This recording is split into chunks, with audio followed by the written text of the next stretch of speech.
नमस्कार सर, मेरा नाम राजू है। आज मार्केट में बहुत सारा कुछ है। टॉपिक मेन ये है मैंने कौन सा कार लिया और कौन सा मोबाइल में लेता हूँ बराबर। उसके पहले जो मार्केट का गिरावट देख के SIP stop 80% 70% SIP stop redeem ये सब किए होंगे अपने मर्जी से, तो वो लोग पछता रहे होंगे। ये पछतावा उनको होगा जो छेड़छाड़ करेंगे। कंटिन्यूस एसआईपी चलाते रहिए, ये सब मंजर आप देखते ही रहेंगे। यहाँ पे आगे बढ़ते हैं। तो मैंने ब्रेजा कार लिया है मात्र 8,60,000 का। अब सारे लोग प्रेरित कर रहे थे कि नहीं बड़ा गाड़ी लेना है, महंगा गाड़ी लेना है, क्रेटा लेना है, तो वो लगभग 11,60,000 का आ रहा था, लेकिन मुझे पसंद ब्रेजा आया। अब 3 लाख का ये डिफरेंस है।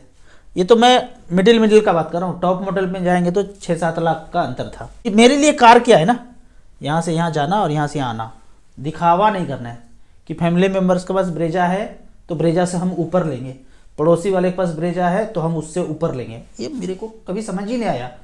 अपने रिक्वायरमेंट के अनुसार हम काम करते हैं, दूसरे को दिखाने के लिए कभी नहीं किया। तो अगर ये 3 लाख रुपया जो बचत किया, इस पैसे को अगर हम 12 साल के लिए छोड़ देते हैं, 12 साल के बाद कार फिर से लेंगे ना, एक ही कार से तो पूरा जिंदगी कट नहीं जाएगा। 3 लाख रुपये 12 साल के लिए छोड़ते हैं, मात्र 13% के रेट से ये पैसा 13 लाख रुपये बनता है। उस समय फिर जब ये गाड़ी खंडर होगा तो उस गाड़ी को चेंज कर देंगे। थोड़ा बहुत पैसा लगेगा तो लगा करके चेंज कर सकते हैं। यहाँ पे कार खरीदते समय थोड़ा सा 2-4 पॉइंट याद रखना है, क्योंकि जब पैसा आएगा तो कार पहले से ले ही रहे होंगे या आगे भी चेंज करेंगे। शोरूम में जाइए, पहले पूछ लीजिए दाम, 7 दिन का गैप दे दीजिए, उधर से फ़ोन आना शुरू होगा। तो ऐसे करके हमें भी आया तो 20,000 तक का से डिस्काउंट कराया। दूसरा क्या है, इंश्योरेंस है, आरसी है, काव के लिए सेस टैक्स लगता है, नंबर प्लेट के लिए पैसे लगते हैं। तो ये सब पे रेट चढ़ा के वो रखते हैं। यहाँ पे लगभग हमने 25,000 रुपया चढ़ा के रखा था, उसको भी कम किया। और करना क्या है, इंश्योरेंस का पेमेंट हम खुद करेंगे, यूपीआई से करेंगे। आरसी का पेमेंट हम खुद करेंगे, आप लिंक भेजो। नहीं भेजते लिंक कोई बात नहीं, रिसिप्ट भेजो। सब चीज़ का रिसिप्ट चाहिए, यानी कि वो जो बोल दिया और कर दिए, वो बोलता और करते तो ये 25,000 रुपया का चपत लगने जा रहा था। तो इस तरह से करके इन बातों को ध्यान रखना है, खासकर इंश्योरेंस और आरसी। इंश्योरेंस में बहुत ज़्यादा लफड़ा है।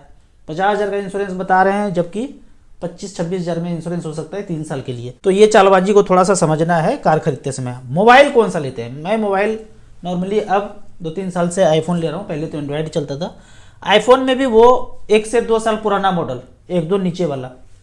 मैं लगभग 43,000 का ही मोबाइल लिया हूँ अभी तक, आईफोन जो लिया हूँ, इससे महंगा वाला नहीं लिया हूँ।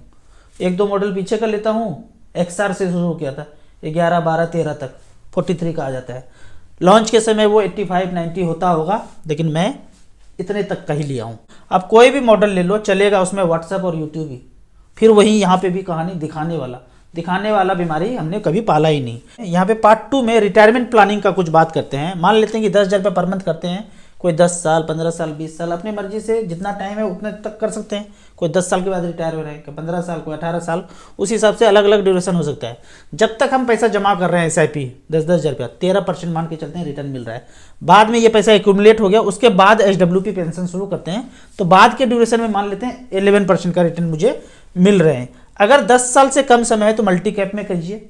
अगर 10 साल से ऊपर है, 15 साल, 18 साल टाइम है, तो स्मॉल कैप में करेंगे। और जो मल्टी कैप में करें या स्मॉल कैप में करें, वहीं से एचडब्ल्यूपी कर सकते हैं।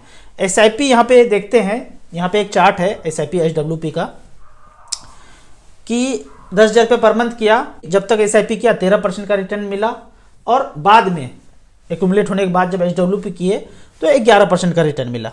तो यहाँ पे देखते हैं कि 10 साल अगर किया 10,000 रुपये पर मंथ के रेट से, उसके बाद 10 साल के बाद 20,000 रुपये पर मंथ लेना शुरू किया एचडब्ल्यूपी। यहाँ पे 13% के रेट से एक्यूमुलेट हो गया 24,40,000। उसके बाद 20,000 रुपये पर मंथ, मतलब 10,000 का डबल पेंशन लेना शुरू किया 10 साल के बाद। 20,000 रुपये पर मंथ लिए और बाद में 30 साल तक लेते रहे, 30 साल तक जिंदा रहे। 11% का रिटर्न यहाँ पे कैलकुलेट कर रहे हैं। बाद में जो बैलेंस बचता है एचडब्ल्यूपी के एंड में 57 लाख रुपये बच रहा है। दूसरा कॉलम में ये बताते हैं कि 10 साल ना करके 15 साल किया और एचडब्ल्यूपी अमाउंट को 5 गुना कर दिया। 10,000 रुपया कर रहे हैं, 15 साल तक किया, 13% के रेट से 54 लाख रुपया एक्यूमुलेट हो गया। 50,000 रुपया पर मंथ किया, ऐसे चलते रहा 30 साल तक, तो बाद में बैलेंस बचा 5,25,000, मतलब लगभग बराबर हो गया। तीसरा है कि 20 साल तक अगर एसआईपी करते रहे 10,000 रुपये पर मंथ, तो पैसा एक्यूमुलेट हो गया 1,13,00,000 और यहाँ से 1,00,000 रुपये पर मंथ लेना शुरू किए आने वाले 30 साल तक। तो बाद में जो रिटायरमेंट के बाद एचडब्ल्यू के अंत में जो पैसा बचता है 25,20,000 बचता है। तो इस तरह से करके, इस तरह का डाटा आप खुद रिसर्च करना चाहेंगे तो वो नहीं मिलेगा। ये पेड सर्विस है ARN होल्डर के लिए, जो डिस्ट्रीब्यूटर हैं mutualfundtools.com का ये मैंने वेबसाइट ओपन किया था, पेड है। अब यहाँ पे SIP अगर करते हैं, HWP करने के लिए तो पहले SIP करेंगे, तो 15 साल तक SIP किस में करना है और किस में करना चाहिए अगर 15 साल से ऊपर टाइम है। मैं तो हमेशा स्मॉल कैप ही बताता हूँ, स्मॉल कैप में लगाते रहिए। 10,000 रुपये पर मंथ पिछले 15 साल में SBI जिंदाबाद रिटर्न दिए हैं। 2010 से लेके अब तक 18 लाख रुपए जमा हुआ और पैसा बनाए 1,23,00,000। दूसरा फंड है DSP स्मॉल कैप, ये तो रिकॉर्ड है, आप खुद से अध्ययन करके स्मॉल कैप को चुनिए। चुनने का तरीका है कि AUM जरूर देखना है। फ्रैंकलिन है, कोटक है। सबसे लास्ट वाला अगर फंड देखते हैं कि पिछले 15 साल में आदित्य बिरला स्मॉल कैप 18 लाख का 70,15,000 बनाया है, 16.62। वहाँ पे हमने कैलकुलेटर में कैलकुलेट किया था 13%।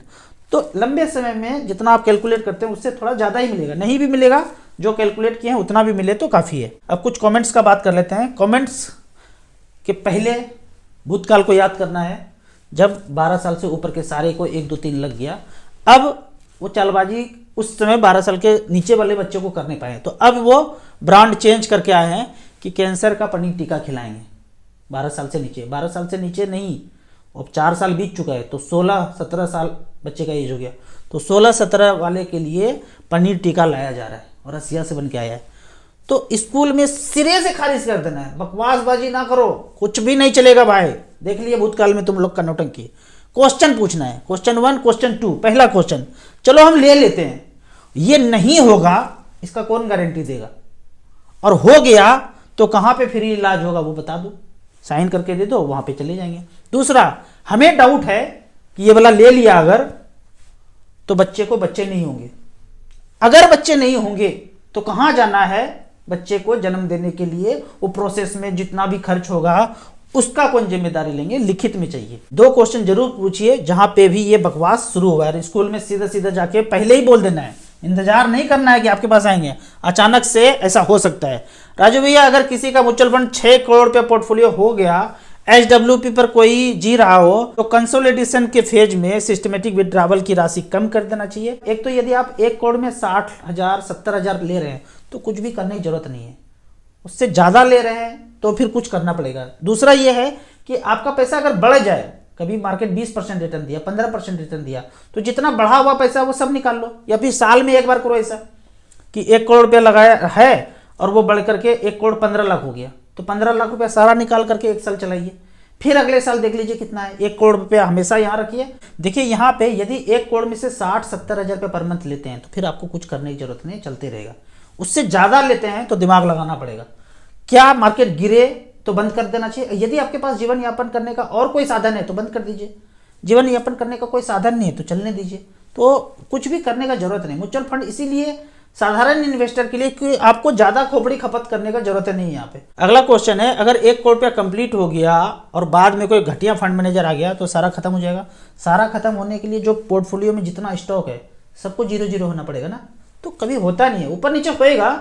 लेकिन अगर आप इतने समय से एक फंड में बने हुए हैं, पोर्टफोलियो में हैं, तो जाहिर सा बात है उसका AUM ज़्यादा होगा तो फंड मैनेजर अच्छा होगा। ऐसे अभी देखिए क्वांट में दिन खराब चल रहा है तो क्या फंड मैनेजर निकल गया होगा, या फिर कभी जो है SBI का ऐसा दौर आ जाता है, कभी एक्सिस के साथ आ जाता है, कभी निपॉन के साथ आ जाता है, तो ये चलते रहता है ऊपर नीचे। सब कुछ मिला करके मार्केट ऊपर जा रहा है, फंड मैनेजर खराब कर सकते हैं, कुछ और हो सकता है स्कैम, ये सब करते हुए भी 15-16% का एवरेज रिटर्न मिला है। ये सब नहीं होता तो इससे ज्यादा रिटर्न मिलता। SBI short term debt fund में 10 लाख रुपया है। SBI स्मॉल कैप और SBI मिड कैप दोनों में STP कर सकते हैं, बिल्कुल कर सकते हैं। 5-5 लाख रुपया बांट करके बराबर STP कर सकते हैं, कोई दिक्कत नहीं। सर मेरा नाम यूनुस है, मैं बिहार से हूँ। मैंने अमित जी से ट्रीटमेंट लिया था, मेरे हार्ट में प्रॉब्लम था, लुटेरो ने ऑपरेशन करने के लिए बोल दिया था। अमित जी का ट्रीटमेंट लेने के बाद सब नॉर्मल हो गया। आज अच्छा हुआ मैंने आपकी बात मानी, नहीं तो पता नहीं क्या होता। सर जी थैंक्स। होगा जो वही मंजूर खुदा होगा, ये यहाँ पे नहीं चलेगा। होगा वही जो मोगेम्बो का एजेंट चाहेगा। तो वहां से बच के निकल गए, आगे भी लोगों को बचना है तो अमित जी का ये नंबर है, कंठस्थ कर लीजिए, सेव कर लीजिए, डायरी में लिख लीजिए। कुछ भी प्रॉब्लम हो इनको फोन करना है और घर में 1 महीना अक्षर सा पालन किया ना, बड़ा से बड़ा प्रॉब्लम सॉल्व होगा। यहाँ पे मैं आपको एक ब्रह्मास्त्र दिखाता हूँ। अभी हमारे पास इस तरह के ब्रह्मास्त्र आ रहे हैं। अमित जी ने बताया मिट्टी खोद करके पैर रख दीजिए। मोगेम्बो ने हमारे शरीर में जितना भी इंजेक्शन डाला है उससे वोल्टेज बढ़ गया है, तो हम मोगेम्बो को इस तरह से निरस्त कर सकते हैं। जितना भी वोल्टेज बढ़ा हुआ है, मिट्टी में धरती में पैर रखने से अर्थ होने के बाद जो भी प्रॉब्लम है धीरे धीरे सॉल्व होता हुआ नजर आएगा। मोगेम्बो को मारने के लिए ना कोई हथियार का जरूरत नहीं है, नॉलेज, ज्ञान, अपने आप मर जाएगा। वो जो बोले उसका उल्टा कर दो।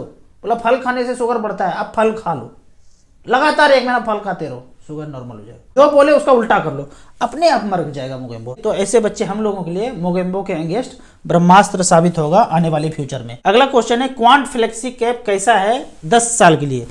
आप कभी भी एक फंड पे आश्रित नहीं होना है, जब भी करना है डाइवर्सिफिकेशन करना है। क्वांट फ्लेक्सी कैप अच्छा कर रहे हैं पिछले 10 साल से, एक और जोड़ लेना है पारंपरिक फ्लेक्सी कैप, बराबर बराबर आप इन्वेस्ट कर सकते हैं।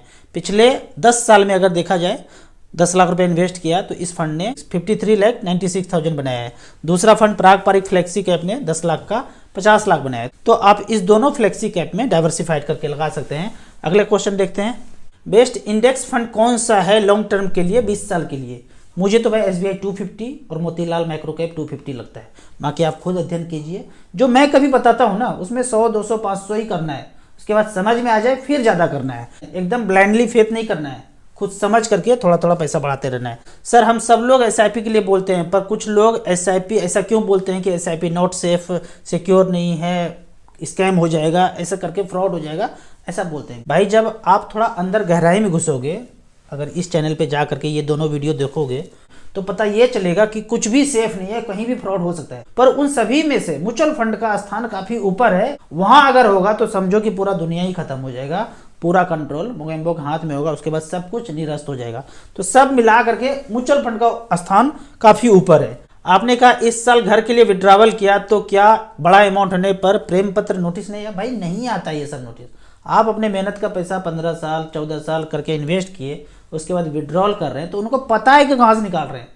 ऐसा 100-200 करोड़ नहीं आएगा कि नोटिस प्रेम पत्र आ रहा है, कुछ भी नहीं आता भाई, डरना मना है। मेरे म्यूचुअल फंड SIP अकाउंट से अपने आप NAV सेल हो गया और हिस्ट्री में भी दिखा नहीं रहे। अगर ऐसा है तो मुझे आप व्हाट्सअप कीजिए स्टेटमेंट। ऐसा नॉर्मली होता नहीं है, पर कभी कभी सिस्टम फेल कुछ की वजह से कुछ हो सकता है, वो कॉल सेंटर से पूछना पड़ेगा। आप मुझे एक बार स्टेटमेंट व्हाट्सएप पे जरूर भेजिए। आपको इसी तरह म्यूचुअल फंड के बारे में और कुछ जानना है, इन्वेस्टमेंट के बारे में जानना है तो इस नंबर पर मुझे व्हाट्सअप कर सकते हैं। आपको याद दिला दूँ, भागलपुर में अपने होम टाउन बिहार जा रहा हूँ। 4 जनवरी को आसपास के लोग हमसे आके मिल सकते हैं। जो भी लोग मिलना चाहते हैं आप मुझे इस पर व्हाट्सअप कर सकते हैं, नाम और जगह कहाँ से आ रहे हैं। आपको याद दिला दूं, मैं एक MP registered mutual fund distributor हूं। आप इसी तरह कमेंट सेक्शन में क्वेश्चन पूछते रहिए, मैं इस तरह जवाब देता रहूँगा। वीडियो अच्छा लगे तो व्हाट्सएप यूनिवर्सिटी में दोस्तों के बीच से जरूर शेयर करें। यूट्यूब पे देख रहे हैं तो लाइक एंड शेयर जरूर करें। Thank you so much.